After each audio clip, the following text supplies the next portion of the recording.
అందరికీ నమస్కారం. మన తెలుగు ఛానల్కి స్వాగతం. మనం ఇంతకుముందు శబ్దాలంకారాల గురించి నేర్చుకున్నాం కదా. శబ్ద ప్రధానమైనవి శబ్దాలంకారాలు. ఇప్పుడు మనము అర్థప్రధానమైన అర్థాలంకారాల గురించి నేర్చుకుందాం.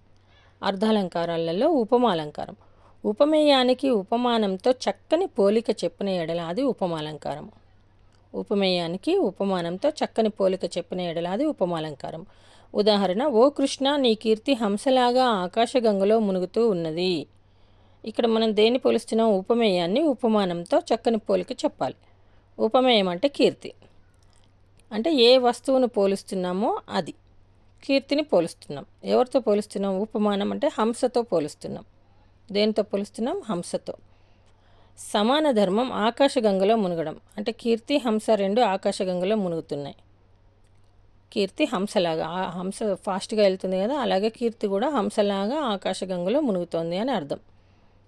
ఇదేంటిది? మనకు సమాన ధర్మం అని అంటే పోలిక చెప్పడానికి వీలుగా రెండు వస్తువులలో ఉన్న సమాన గుణాన్ని సమాన ధర్మం అని అంటారు. రెండు ఆకాశగంగలో మునుగుతున్నాయి. కీర్తి హంసలాగా మునుగుతోంది. సమాన ధర్మం. ఉపమావాచకం లాగా, పోలికను తెలిపే పదాన్ని లాగా అని అంటారు. ఉదాహరణ ఇంకొకటి: కిషోర్ లేడి పిల్లలా పరిగెడుతున్నాడు.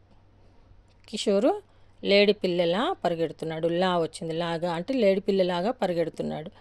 ఇంకొకటి: ఆమె ముఖం అందంగా ఉంది. దీన్ని ఆకట్టుకునేలా చెప్తే ఆమె ముఖము చంద్రబింబంలాగా అందంగా ఉంది.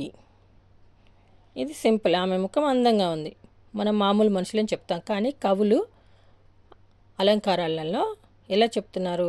ఆమె ముఖము చంద్రబింబంలాగా అందంగా ఉంది. లాగా, చంద్రబింబము లాగా. ఆమె ముఖము ఎవరిలాగా ఉంది? చంద్రబింబంలాగా ఉంది. ఆమె ముఖాన్ని చంద్రబింబంతో పోలుస్తున్నాడు. ఉపమేయము ఆమె ముఖము, చంద్రబింబము ఉపమానం. లాగా ఉపమావాచకము. అందంగా ఉంది సమాన ధర్మం. రెండు అందంగా ఉన్నాయి. ముఖము అందంగా ఉంది, చంద్రబింబం అందంగా ఉంది. ఇంకొకటి: సోముడు భీముని వలె బలవంతుడు. సోమును భీమునితో పోలుస్తున్నారు. ఏంటిది? ఇది ఉపమేయము.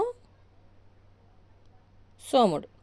ఉపమానము అంటే దేంతో పోలుస్తున్నాం? భీమునితో పోలుస్తున్నాం. సోముని భీమునితో. ఉపమానం. వలె ఉపమావాచకం. వలె అనేది ఉపమావాచకం. లాగా వలె. బలవంతుడు సమాన ధర్మం. అర్థమైంది అనుకుంటున్నా. సోముడు భీముని వలె బలవంతుడు. గమనిక. దీంట్లో చూడండి, మనకి సెంటెన్స్ చూస్తేనే మనకు ఉపమాలంకారం అర్థమైపోతుంది. అది ఎలా అంటే, ఈ వాక్యాలలో వలెన్, పోలెన్, భంగిన్, విధమున్, రీతిన్, లాగా, లా ఇలాంటి పదాలు వస్తే అది ఉపమాలంకారం. దీనిలో ఏముంది? కృష్ణ, నీ కీర్తి హంసలాగా. ఇక్కడ లాగా ఉంది చూడండి. ఇక్కడ ఏమున్నది మనకి?